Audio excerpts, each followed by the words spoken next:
Sinisimula na sinusta natin ang cooking challenge. Gutom na gutom si Baby Lilian. Ang kanyang nakatatandang kapatid na si Vivian, ang kanyang lola, at ang chef ay susubukang magluto para kay Baby Lilian ng kahit anong gusto niya at pagkatapos ay susubukan niya ito. Kawili-wili! Gusto ni Lilian ng french fries, kaya magsimula na tayong magluto kung handa na ang lahat. Siyempre, french fries or ano pa bang mas simple. Gagawin natin ito mula sa pakwan. Kailangan itong hiwain. Kukunin natin ang kutsilyo. Ang maliit mong kutsilyo ay tiyak na hindi katapat ng aking profesional na matalas na kutsilyo. Gusto mo bang hiramin ito? Hindi salamat. Kailangan ko ng rolling pin at kailangan kong hatiin ang pakwan sa dalawang bahagi. Wala. Isang suntok at tapos na. Pero imposible yan. Lahat ay posible kay Lola.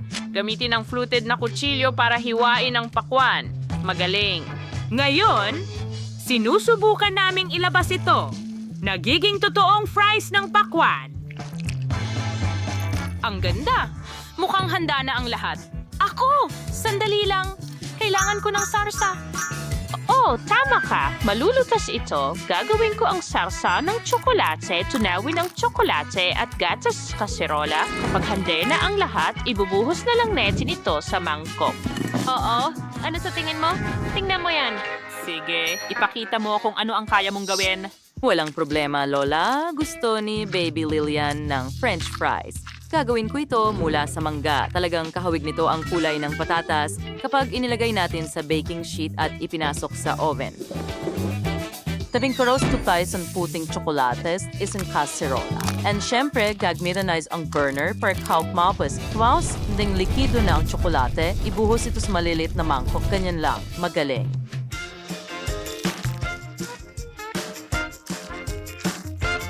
Kailangan natin kulayan ng tsokolate. Gusto ko itong maging sobrang maliwanag. Ilang patak ng Dimox. Sinasawsaw namin ang aming mango fries sa tsokolate at gumagawa ng kamanghamanghang exhibit ng mango fries sa tsokolate. Tingnan mo kung gaano kaliwanag at makataas ang kinalabasan. Oh, napakaganda. Ang liwanag ng tore ko. Woohoo. Ang astig. Pero ano ang dapat kong gawin? Tama. Meron akong poke sticks. Mukha silang french fries. Ilagay natin ito sa plato at pagkatapos kailangan natin ng sarsa. Oo nga, paghaluin ang dilaw na Nutella sa strawberry syrup. Dapat napakasarap nito. Oo, magiging perpekto ito. Tingnan mo yan. Naging kulay rosas ang sarsa. Ang galing. Subukan natin. Masarap! Nagawa ko.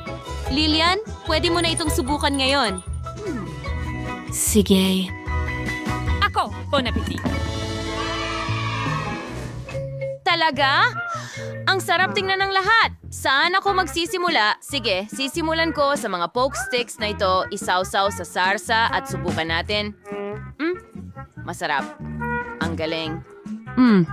At paano naman dito? Pakwan na fries? Isawsaw din natin ito sa sarsa. Oh, lahat ay nababasag kapag isinasawsaw ko sa sarsa. Hindi ko matikman. Oh. Ang huling putahe na lang ang natitira. Oh, tingnan mo yan. Ang ganda tingnan. At eto ba ay mangga at tsokolate? Oh, wow, sobrang sarap. Napagpasyahan na. Panalo ang chef. May nagduda ba? Napakahusay.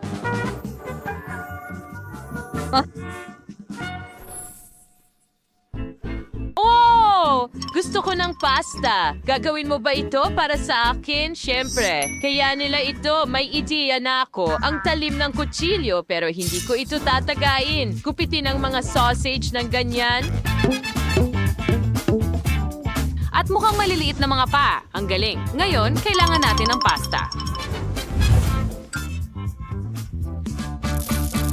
At gamit ang mga ito at mga sausage, gagawa ako ng, itong cool na manika. Sige. Ngayon, kailangan kong pakuluan. Oh, Miss Sausage. Mukhang gusto mo ang sauna. Tingnan mo ang kanyang hairstyle ngayon. Astig. May damit siya na may keso. At ngayon, kailangan ko siyang gawa ng pad. Kayurin ang keso. Ngayon, durugin natin ito sa isang mangkok at gagawa tayo ng aso para kay Miss Sausage. Tapos, Lola, tingnan mo ang ginawa ko. Hindi ba't kahanga-hanga? Gusto mo ba ito? Wow, Vivian. Nagawa mo? Magaling. Ngayon, ako naman. Kailangan ko ng...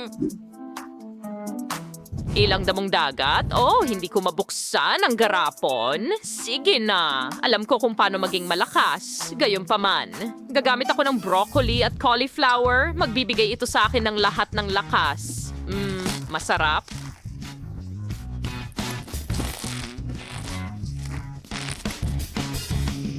Oh, tingnan mo ang mga biceps ko. Lola, ayos ka lang ba? Ko ay talagang kahanga-hanga dahil ngayon kaya ko nang buksan ang garapon. Ibuhos natin ito sa plato. Susunod, dekorasyonan ng broccoli at cauliflower. Handa na ang aking putahe. Wow! Gusto mo ba nalang pakainin ng mahal mong apo nito? Anong bangungot? Gagawa ako ng spaghetti mula sa pancake batter. Kapag handa na ang lahat, idedekorasyon natin ng spaghetti ng strawberries at blueberries. Ibuhos ang chocolate sauce sa lahat at ito ay magiging napakasarap at kaunting parsley. Lahat ng may chocolate sauce ay masarap. Dekorasyonan ng maliit na dahon ng mabangong mint sa ibabaw. Ganyan lang. Ang bango. Wow! Ang bilis mong inihanda ang mga pagkain para kay Lilian. Panahon na para subukan. Wow! Hindi ako makapaniwala na ginawa mo lahat ito para sa akin. Simulan natin sa cute na sausage at spaghetti roll na ito. Oh, saan ako magsisimula? Ang cute? Hindi ko alam kung saan magsisimula. Gusto ko talagang subukan yon. Pero tingnan mo yon. Ang cute. Ito ay isang cheese ball. Gusto ko ito. Salamat, maliit na kapatid na babae. Ngayon, kailangan kong subukan ang susunod na putahe. Magpapatuloy tayo sa cute na makulay na pasta. Oh, ang sarap. Gusto ko itong malamig na pasta. Ang huli na lang ang natitira. Oh, mukhang nakakadiri ito. Ano yan? Kailangan ko bang subukan ito? Oh, hindi. Masusuka ako ang nakakadiri. Hindi ito ang reaksyon na inaasahan ko, Lilian. Pasensya na, baby. Nagustuhan mo ba ang aming video? Sige, pindutin mo na ang like button at mag-subscribe sa aming channel. Kita-kits mamaya!